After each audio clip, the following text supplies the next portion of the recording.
Hello, my name is Stefan Romello, and I'm the development lead for Community Test Lab.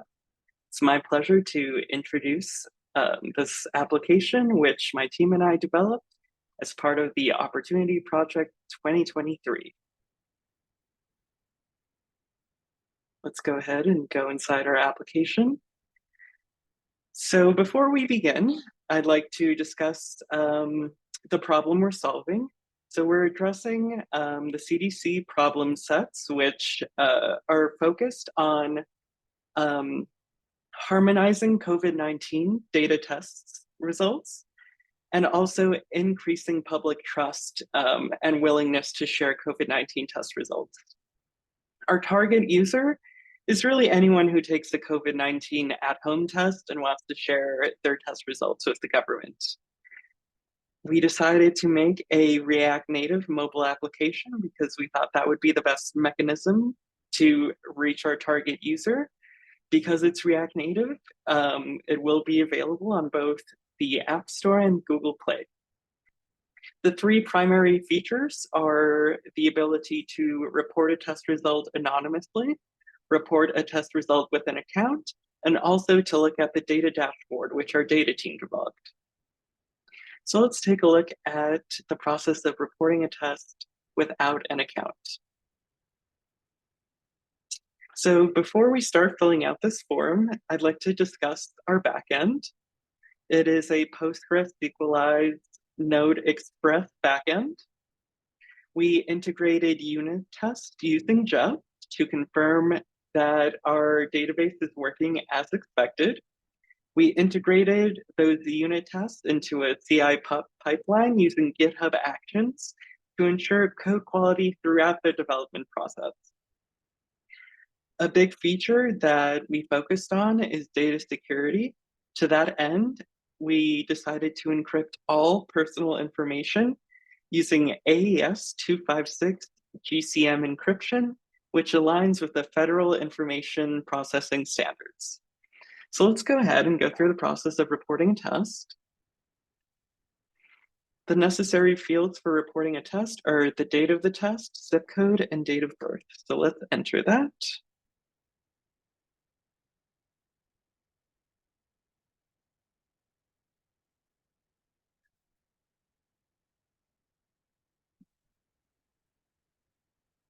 In terms of optional information, users can also share their gender, race, and ethnicity.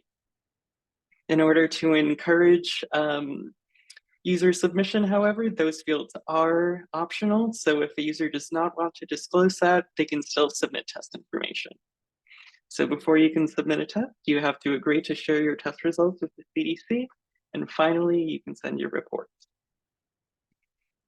In the result of a positive test, we do have some helpful links to find out more information about isolation and precautions that users can take. And we also have the phone number for the CDC info line. All right, so let's go through the process of logging into an account. Before I do that, I'd like to discuss our backend deployment. Our Postgres database is deployed to an AWS RDS instance, and the Node Express application that queries it is deployed on an AWS EC2 instance that we deployed using AWS Elastic Beanstalk. We chose AWS for several reasons, the primary being scalability. In the event that we have a large influx of users, it'll be really easy to spin up another EC2 instance.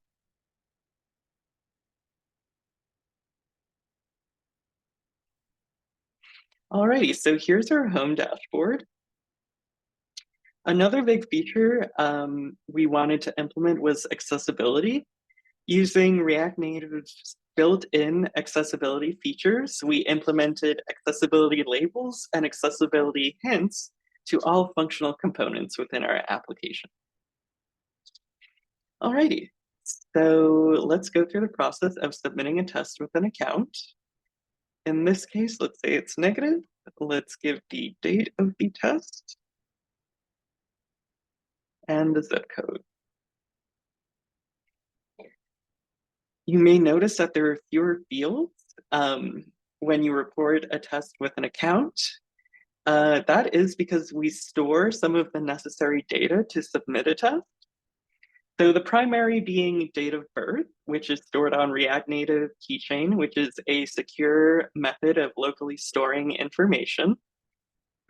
All other data, primarily username and user ID, that we store on React Native async storage. Alrighty, so let's go ahead and submit a test. And after that, you're able to return back to the home dashboard. The final main feature I'd like to share with you is our data dashboard, which was built in conjunction with our data team.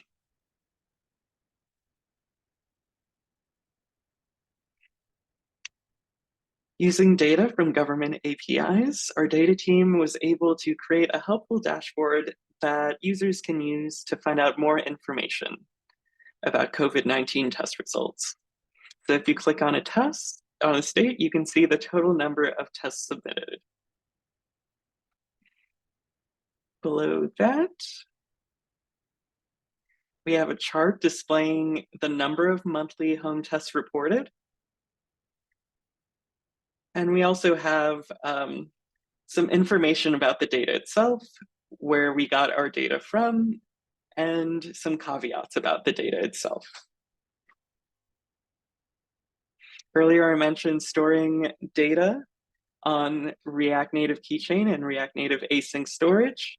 When the user wants to log out and they're done using our application, all they have to do is click this button and all local storage is cleared, further ensuring data security. Thank you so much. I hope you enjoyed this presentation. Our app is currently under review for deployment on the App Store and Google Play. I look forward to bringing you further updates about this product. Thank you so much for your time.